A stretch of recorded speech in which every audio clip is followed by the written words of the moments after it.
de Dieu. Merci pour ta présence, Seigneur, mon Dieu, mon roi. Oh, Papa, laisse, Seigneur, que tu prennes le plein contrôle de ce culte, Seigneur. Moi, je m'efface, Seigneur, mon Dieu, mon roi. Et toi, tu parais, Seigneur. Merci, Seigneur. Merci, Seigneur, mon Dieu, mon roi. Que je sois, Seigneur, mon Dieu, mon roi, un simple instrument entre tes mains, Seigneur, mon Dieu. Que ma bouche soit ta bouche, Seigneur. Je rends grâce, Seigneur, mon Dieu, mon roi. Je viens te rendre grâce.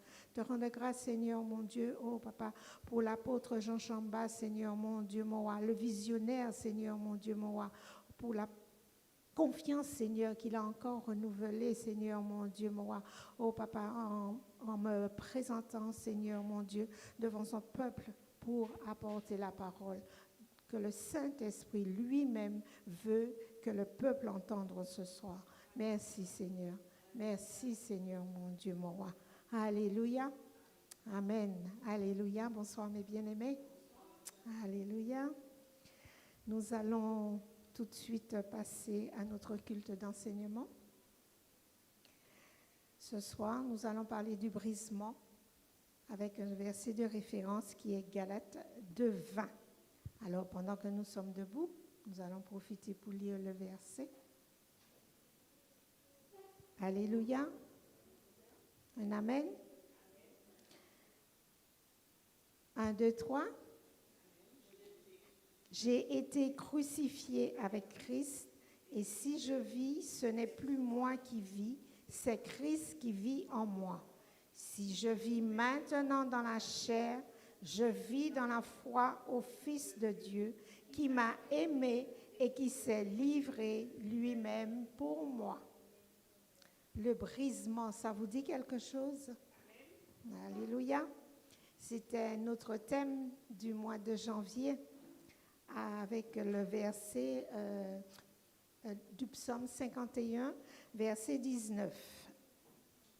À partir de ce verset, l'Esprit de Dieu avait inspiré l'apôtre Jean Chamba différents thèmes sur lesquels nous avons été enseignés durant tout ce mois de janvier. Et au cours de ce même mois, d'ailleurs, nous avons, au nom puissant de Jésus, détruit toutes les œuvres du diable telles que nous dit la parole dans 1 Jean 3, 8. Il nous dit, le Fils de Dieu est apparu pour détruire les œuvres du diable. Donc, c'était la pensée que le Seigneur avait donnée à l'apôtre et que nous sommes amenés à mettre continuellement en pratique. Amen. En ce 7e mois de l'année, mois qui ouvre la porte du 2e semestre 2026, Dieu nous appelle à expérimenter la personne du Saint-Esprit avec le verset Éphésiens 4, Éphésiens 4, verset 30. Et ce soir, en présence de la personne du Saint-Esprit, nous parlons du brisement. Alors, je vais situer un petit peu le contexte. C'était en fait Paul qui s'opposait à Pierre. Paul, le Seigneur, lui avait donné comme mission apôtre des païens. Il avait été accepté lui-même par les autres apôtres, qui étaient Jacques, Pierre et Jean, qui, eux, étaient apôtres des Juifs. Ils avaient chacun reconnu leur vocation respective qui, en fait, étaient différentes. Les uns, les Juifs, et Paul, ceux qui accompagnaient Paul, c'était les païens. Quelques Juifs envoyés par Jacques arrivent à Antioche. Antioche, il y a plusieurs églises, mais il y a une des églises de Galates à Antioche. Alors que Pierre, avant que ces Juifs n'arrivent, il partageait la table avec les païens. Il était vraiment, il y avait comme le Seigneur lui-même dit, il n'y avait exception de personne. Tout le monde était réuni, Juifs et païens, ça mangeait ensemble, ça buvait ensemble. Mais une fois que les Juifs qui ont été envoyés par Jacques sont arrivés dans ce lieu, Pierre, voilà Pierre, il a pris ses distances. Il avait peur, je pense, d'être critiqué par ceux-là même qui étaient là, et puis critiqué aussi par les Juifs de Jérusalem, parce que lui-même, il prêchait à Jérusalem, Pierre. Pierre, à ce moment-là, Paul constate qu'il est en train d'obéir à la loi. Cette loi qui interdit de manger avec les païens, aux Juifs de manger avec les païens. Et donc de démontrer par là, par son attitude, que cette obéissance est nécessaire au salut. Quand Paul a constaté la conduite de Pierre, il a constaté que cette conduite n'était pas conforme à la vérité de l'Évangile. Même Barnabas, qui était le compagnon de Paul, s'est laissé influencer par Pierre. Alors là, Paul, il s'est mis face à Pierre et il a fait une intervention publique. Amen. Afin de défendre l'évangile de la grâce. Amen. Ça, c'est l'audace. Que le Seigneur vraiment donne cette sainte audace. Donc, ce qui amène Pierre à faire une déclaration personnelle pour montrer vraiment sa position devant les Juifs et devant les païens. Donc, nous allons lire cela du verset 18 au verset 21. Et c'est Paul qui parle. 1, 2, 3. Car si je rebâtis les choses que j'ai détruites, je me constitue moi-même un transgresseur. Car c'est par la loi que je suis mort à la loi, afin de vivre pour Dieu.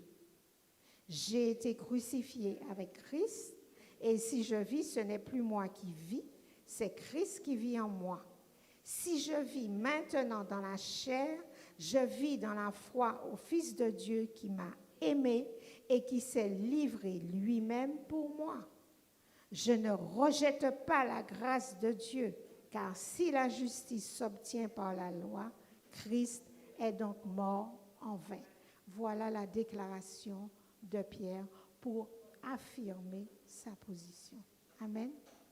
De Paul, pardon. Donc, en fait, j'ai un petit peu cherché s'il y avait un verset où Pierre avait reconnu son erreur, où Pierre avait accepté la réprimande de Paul, mais bon, peut-être qu'il faut que je m'y remette, mais je n'ai pas trouvé. Par contre, j'ai trouvé dans 2 Pierre 1, chapitre 3, le verset 15. Donc, c'est 2 Pierre 3, le verset 15.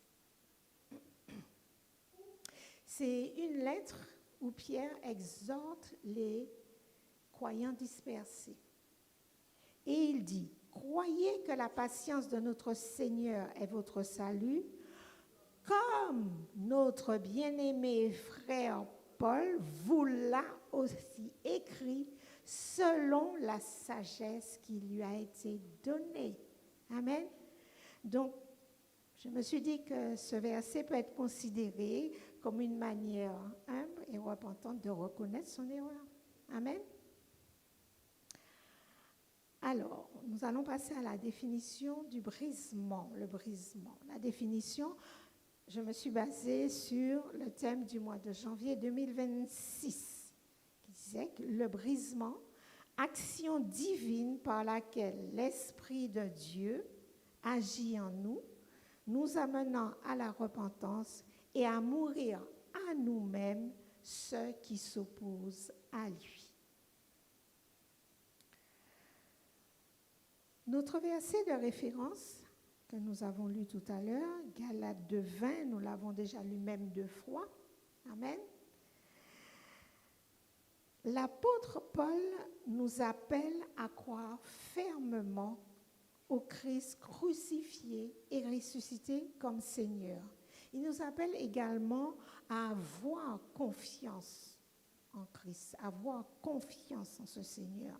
Il décrit dans ce verset sa relation avec Christ.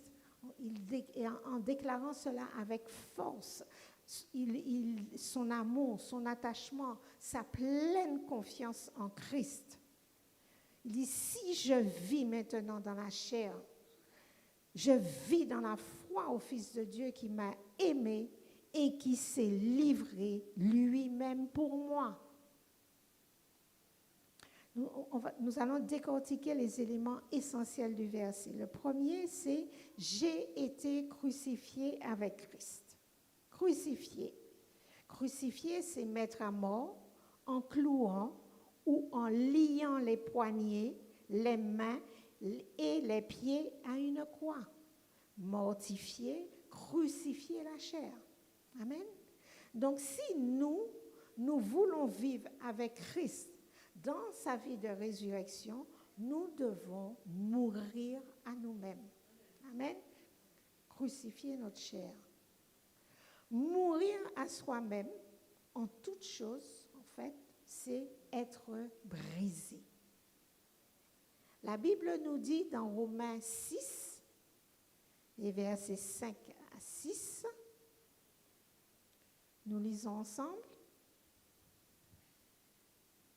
En effet, si nous sommes devenus une même plante avec lui par la conformité à sa mort, nous le serons aussi par la conformité à sa résurrection, sachant que notre vieil homme a été crucifié avec lui afin que le corps du péché fût détruit pour que nous ne soyons plus esclaves du péché. Le vieil homme, notre vieil homme, verset 6, sachant que notre vieil homme a été crucifié avec lui. Notre vieil homme, c'est notre ancienne nature. C'est la personne que nous étions avec nos habitudes. Alléluia. C'est la vie que nous avons vécue par le passé dans le monde. Tout cela, ça doit être brisé par l'Esprit de Dieu pour recevoir une vie nouvelle en Christ. La vie nouvelle en Christ ne peut pas cohabiter avec un mauvais passé, des mauvaises habitudes. Non, non. Le brisement, il n'est pas pour nous détruire. Il est là, le brisement, il est là pour détruire la racine du péché qui est en nous, détruire la racine du mal, afin de faire sortir le meilleur de nous-mêmes. D'ailleurs, c'est là une des recommandations de l'apôtre Jean.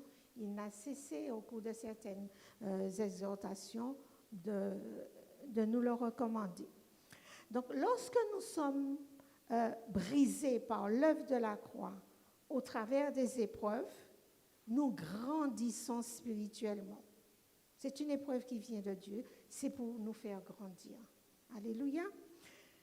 Ensuite, ce n'est plus moi qui vis, dit Paul.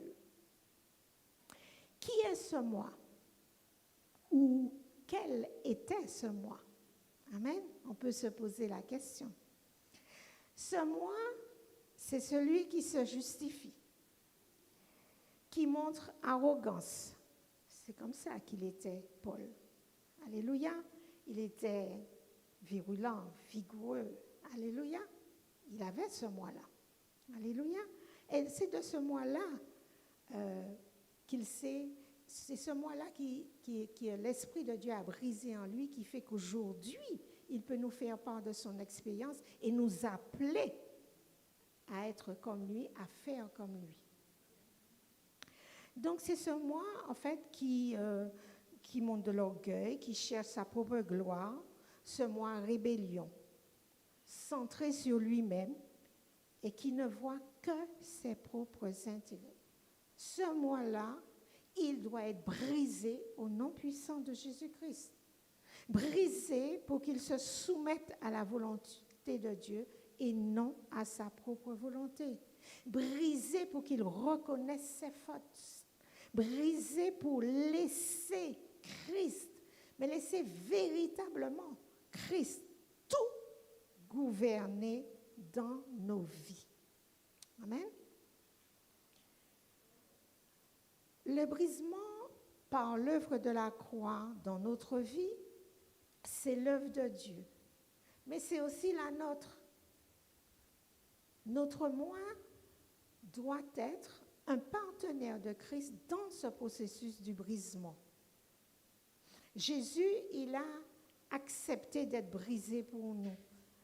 Nous devons accepter aujourd'hui que la personne du Saint-Esprit travaille avec nous. Marc 16, 20, un verset que nous avons eu l'occasion de voir lors d'une prédication de pasteur, afin que notre moi puisse connaître constamment le brisement.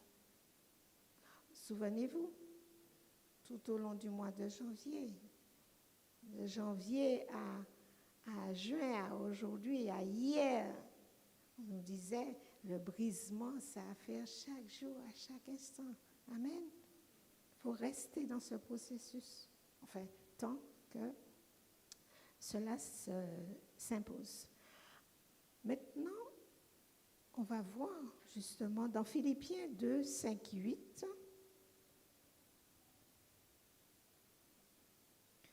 Jésus a accepté d'être brisé pour nous. Donc, j'ai pris à partir du 5. Ayez en vous les sentiments qui étaient en Jésus-Christ. 6. Lequel, existant en forme de Dieu, n'a point regardé comme une proie à arracher d'être égal avec Dieu, mais s'est dépouillé lui-même en prenant une forme de serviteur, en devenant semblable aux hommes, et ayant paru comme un simple homme, il s'est humilié lui-même, se rendant obéissant jusqu'à la mort, même jusqu'à la mort de la croix. Alors, il s'est dépouillé lui-même. C'est pour cela que nous devons être dans ce brisement partenaire avec l'Esprit de Dieu pour que ce brisement se fasse en nous. Amen. Dépouiller, la traduction grecque de dépouiller, c'est il s'est vidé.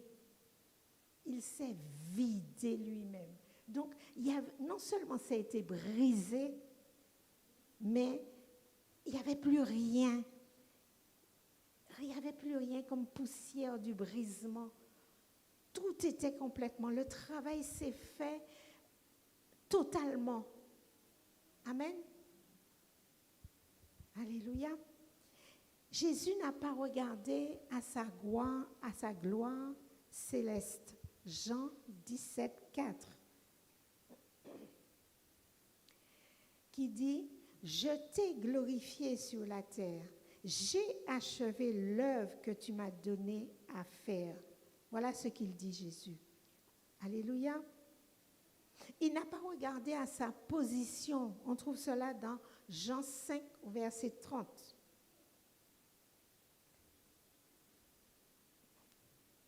Qui dit, je ne puis rien faire de moi-même. Selon ce que j'entends, je juge. Et mon jugement est juste parce que je ne cherche pas ma volonté, mais la volonté de celui qui m'a envoyé. Il n'a pas regardé à ses richesses. 2 Corinthiens 8, 9 nous dit, car vous connaissez la grâce de notre Seigneur Jésus-Christ, qui pour vous s'est fait pauvre, de riche qu'il était, afin que par sa pauvreté, vous fussiez enrichis. Donc, voilà un peu le mode d'emploi que Jésus nous donne pour accompagner nos brisements. Alléluia. Et puis, il y a encore, la liste, elle est longue, il y a ses attributs. Alléluia. Donc, vous pouvez toujours encore parcourir Et vous allez trouver à partir de ce verset tout ce qu'il a dépouillé en lui-même. Et on dit, il s'est dépouillé lui-même. Donc, c'était de manière volontaire. Amen. Volontaire. Il a mis de côté non seulement ses privilèges, ses capacités, mais il a accepté la souffrance, l'humiliation, et même jusqu'à la mort sur la croix, nous dit Philippiens 2 au verset 8. Donc Jésus nous dit dans Matthieu 16, les versets 24-25, que nous allons lire.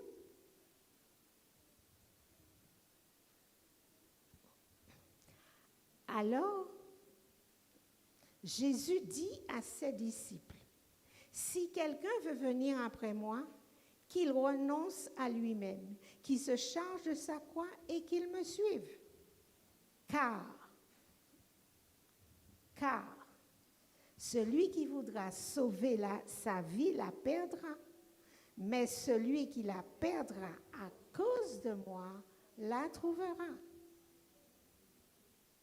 Car celui qui voudra sauver sa vie la perdra, mais celui qui la perdra à cause de moi la trouvera. » Il parlait à ses disciples. Et au verset 25, en fait, il renforce ce qu'il dit au verset 24, en utilisant bien sûr une autre tournure. Amen. Il veut bien faire comprendre à ses disciples l'enjeu du renoncement à soi-même. Et dans Luc 14, au verset 33, Jésus dit, ainsi donc, c'est Jésus qui parle, il dit, ainsi donc, quiconque d'entre vous ne renonce pas à tout ce qu'il possède ne peut être mon disciple. Donc là, Jésus pose les conditions nécessaires pour être un bon disciple. On peut s'arrêter là et puis se demander, nous, attends, Jésus, pour être disciple, il n'a pas dit un bon, pour être disciple, nous devons renoncer à tout ce que nous possédons. Suis-je un disciple? Alléluia. On peut se poser la question.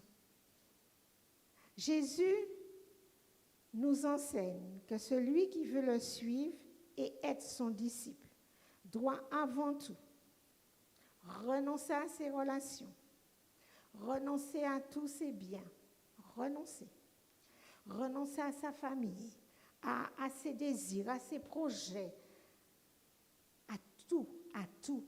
Il n'y a pas de fermeture à ça et puis c'est terminé. Tout. Aujourd'hui, tu as ça, demain, tu vas posséder ça. Sache que ce que tu possèdes le lendemain, tu le rajoutes. Alléluia. Alléluia. Donc, il dit, attention, renoncer. Il n'a pas dit rejeter.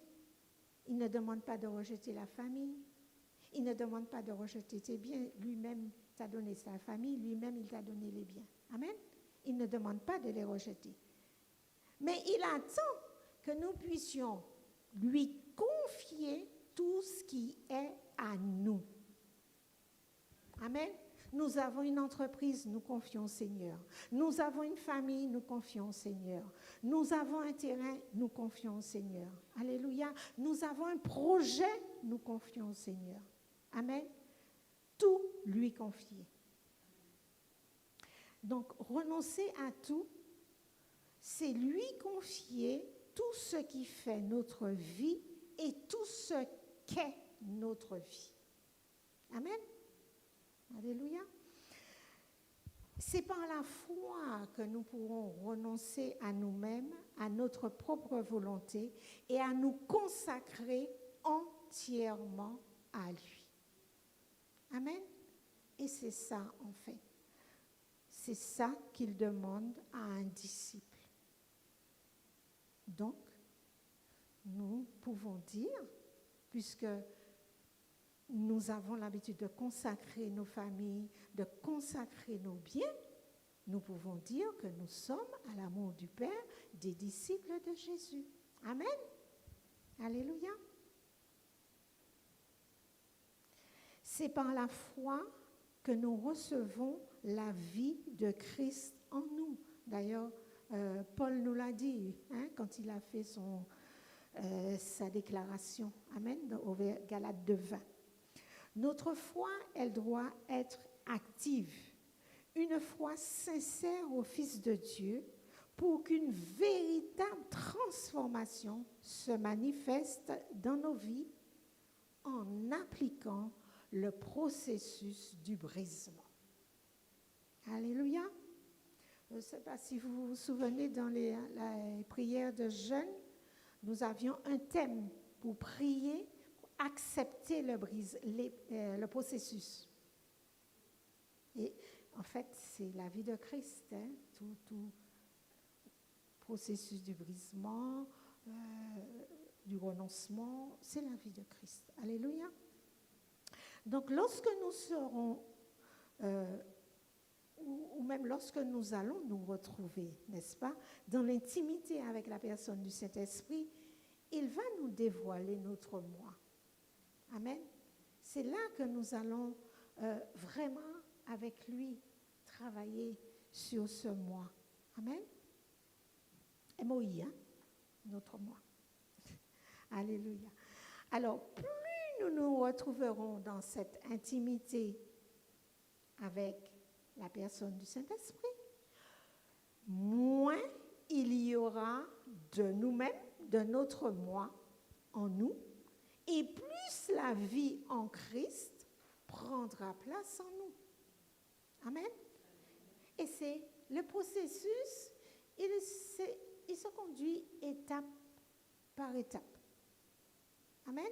Même au niveau d'un boulot, quand on a des étapes à franchir avant. Voilà. Donc c'est étape par étape. Alléluia. Nous devons mettre véritablement notre confiance en Dieu et accepter d'être brisés. Car si Dieu nous permet d'être brisés, c'est pour que nous soyons bénis. Amen. Amen. L'apôtre Jean Chamba, dans la dédicace du mois de juillet, nous le rappelait. Et ce matin, nous le disait. Et ce matin encore, il nous l'a rappelé que la bénédiction, c'est la première chose que Dieu a faite après avoir achevé son œuvre. Genèse 2 au verset 3. C'est la première chose que Dieu a faite. Alléluia. Qu'est-ce qu'il a fait? Il a béni le 7e jour. Dieu bénit le 7e jour, nous dit Genèse 2, 3. On peut le lire pour remettre dans notre mémoire. Dieu bénit le 7e jour et il le sanctifia parce qu'en ce jour, il se reposa de toute son œuvre qu'il avait créée en la faisant. Donc, il nous disait aussi que la bénédiction, c'est le potentiel divin. Il bénit, c'est-à-dire qu'il dispose le potentiel divin pour que qu'il bénit lui-même, Dieu, pour que cela puisse connaître la réussite, connaître le succès. Alléluia. Donc, ce ne sera pas par notre propre force. Nous n'y arrivions pas. Amen. C'est la bénédiction qui donne la puissance de réussir. Donc, c'est ça le potentiel divin. Dans le potentiel divin, il y a cette puissance-là. Amen. La Bible nous dit dans Éphésiens 1, au verset 3,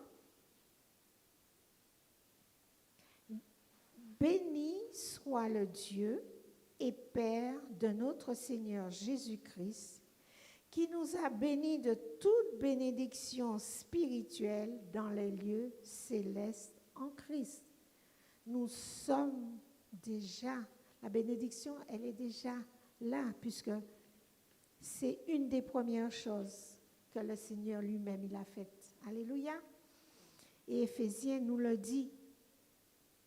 Il nous a bénis de toute bénédiction spirituelle dans les lieux célestes en Christ. La bénédiction, c'est quelque chose qui est cher à Dieu. Le brisement, il permet donc à la bénédiction de se manifester. Et il nous fait avancer vers notre destinée. Mais la puissance de la bénédiction, elle est tellement forte qu'on peut dire que ce potentiel divin-là, il nous propulse. On peut utiliser un mot bien plus fort, bon, j'ai bien avancé, mais il nous propulse, là. Cette bénédiction-là, elle nous propulse, alléluia, vers notre destinée. Amen. Genèse 2:3, il dit également qu'il sanctifia ce 7e jour. Donc, il le réserva pour lui. Alléluia. C'est l'apôtre Jean qui l'a dit dans la dédicace. Amen. Il sanctifia ce 7e jour, il le réserva pour lui.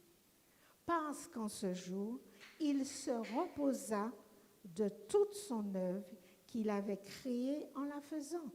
Et on retrouve cela dans le verset suivant d'Éphésiens 1, c'est-à-dire le verset 4, qui nous dit: en lui, Dieu nous a élus avant la fondation du monde pour que nous soyons saints et irrépréhensibles devant lui.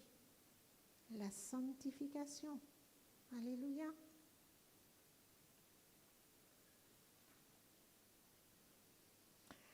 Donc le brisement, c'est aussi une œuvre de purification. N'est-ce pas? Ça nous dépouille de l'orgueil, de notre autosuffisance, de tout ce qui ne glorifie pas Dieu, tout ce qui n'est pas du caractère de Christ, justement pour que le caractère de Christ soit vu en nous, pour que nous soyons saints comme Christ est saint. Et la parole nous dit dans 1 Pierre 1, au verset 16, on retrouve cela, parce qu'il est écrit: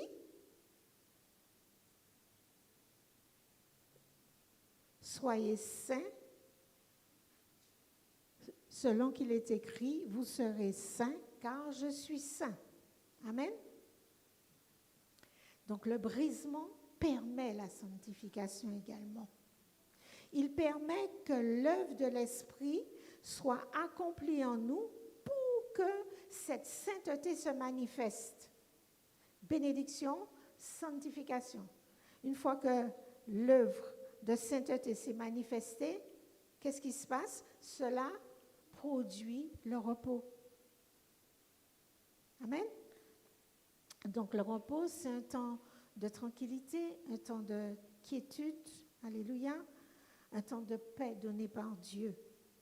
C'est un temps que nous lui consacrons.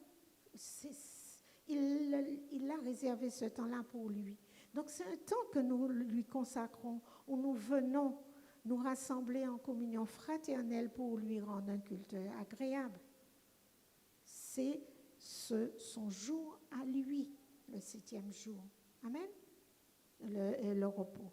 Ce jour-là, jour de repos. Amen. Le psaume 34, au verset 18.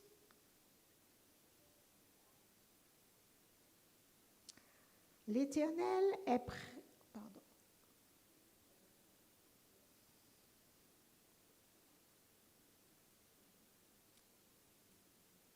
Alors, je vous le lis, psaume 34, au verset 18. L'Éternel est près de ceux qui ont le cœur brisé et il sauve ceux qui ont l'esprit abattu. Donc, Dieu est proche de tous ceux qui sont découragés, de tous ceux qui sont affligés. Il est proche. C'est un Dieu miséricordieux, un Dieu de compassion. Il ne va pas nous abandonner. Alléluia.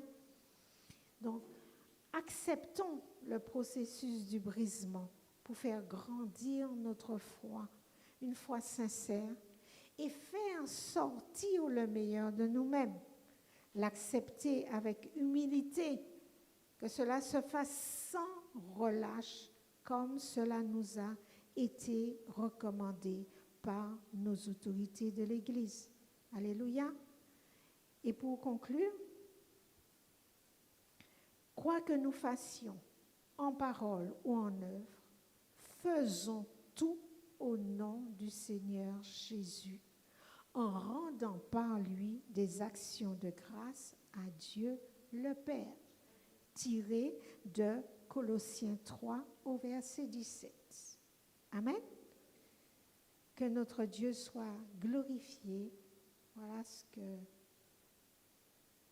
le Seigneur voulait vous enseigner ce soir. Amen. Le brisement. Alléluia.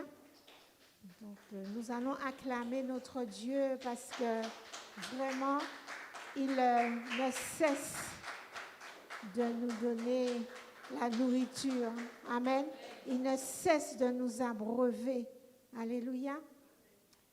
Merci Seigneur. Nous allons passer donc à notre temps de prière où nous allons faire avec conviction, j'ai envie de dire, vraiment que ça parte de nos cœurs, quelques déclarations au nom puissant de Jésus-Christ. Amen. Et ce sera le je. Donc chacun prie pour soi. Amen. Seigneur mon Dieu, mon roi, oh Papa, nous venons te rendre grâce, Seigneur mon Dieu, mon roi, pour ce temps d'enseignement, Seigneur Jésus, ce temps où ta parole, Seigneur mon Dieu, a été proclamée. Nous te disons merci, Seigneur Jésus. Et maintenant, Seigneur, nous te demandons de nous conduire dans ce temps, Seigneur, dans ce temps de prière où nous voulons unir nos cœurs, Seigneur, à ton cœur, Seigneur mon Dieu, mon roi. Nous croyons, Seigneur mon Dieu, que toutes ces prières qui montent vers toi, Seigneur, oh Papa, seront accomplies dans le nom puissant de Jésus parce que c'est ta parole. Merci, Seigneur. Alléluia. Merci, Seigneur. Je déclare au nom puissant de Jésus-Christ que j'accepte les processus de Dieu afin d'être taillé, émondé par lui et porter du fruit et du fruit en abondance. Je déclare au nom puissant de Jésus-Christ que je m'engage dans le processus du brisement de moi-même et des choses passées.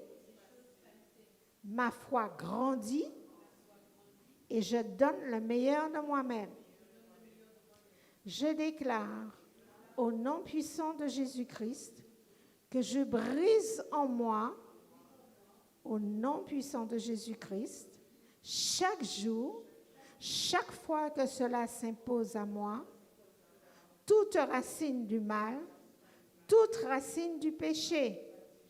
Je brise, au nom puissant de Jésus-Christ, les mauvaises habitudes. Je brise, au nom puissant de Jésus-Christ, celles à qui je donne priorité à la place de Dieu. Au nom puissant de Jésus-Christ, je brise toute chose qui appartient à mon passé et qui ne glorifie pas Dieu.